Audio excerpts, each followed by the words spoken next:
So about Kuma, this is starting to turn into a mini series of mine. First with Crocodile and now with Bon Clay, and my most recent video being on Moria, where I talked about the character statuses and what they were up to. So to keep the train going, I decided to talk about Kuma today. If I can think of any more characters to add into the series, I will. Or if you already have one in mind, just make a comment about it and I'll make a video about them. Well, obviously it depends on the type of character we're talking. Someone that is at least semi-important to the story and has potential of coming back. So don't comment somebody like the mayor of Luffy's town he grew up in. He's probably a cool guy, but he has nothing left to add to the story. But yeah, today I wanted to discuss about Kuma. He's probably the most influential so far that I will talk about, since he has played some pretty important roles in the story. So I will discuss about what his current status is, and as well as what he will be doing in the future of the story. Before that though, remember to like and subscribe for future content. Kuma is different from the other characters that make status videos about. Unlike the others, it is pretty much guaranteed that he will come back. For the other characters, I listed reasons that they could come back, and if they did come back, those will be the most likely scenarios that they will come back in. But for them, I can also imagine the story going on without them. They aren't vital to the story or anything, at least with what we know so far. But it would be a really nice touch if they ended up coming back. But for Kuma, he is a lot more integral to the story's plot. Kuma is the only character that has been part of every faction. First, he was a revolutionary. He was one of the higher ranking officers at the time, and then he ended up becoming a warlord.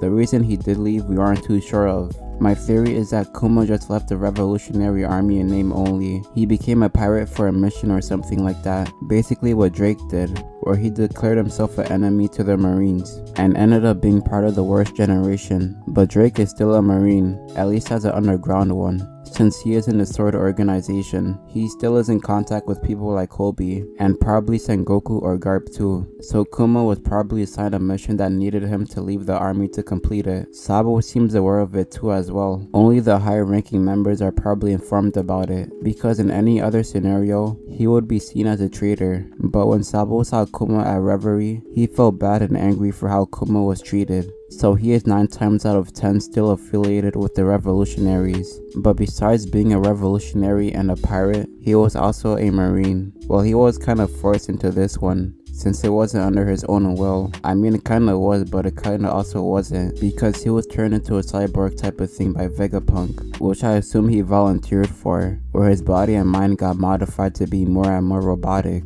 But I guess Vegapunk implanted something to slowly make him lose his own awareness, because he was starting to lose his own will, and can only listen to orders from the Marines. The last time we saw Kuma before he lost all his will was when he sent the Straw Hats away from Sabaody. After that, he became a servant to the Marines and the world government, and now they have those robots modeled after him that would take the warlord spaces. So Kuma is the one and only character that has been on all 3 sides. With how he was teased at Reverie, he is most definitely showing up again. But what exactly he will do is kind of a mystery, since right now as he is, he has no control over himself. The world government has complete control over him, and he has no will of his own. He's just being passed around to be used as a slave by the celestial dragons. So I guess they have no more use for him, since they already completed the robots they modeled after him. So right now he is in no position to make a move, at least on his own. Whenever he does come back, it will be from the help of companions, and he actually has a lot of people who could help him out.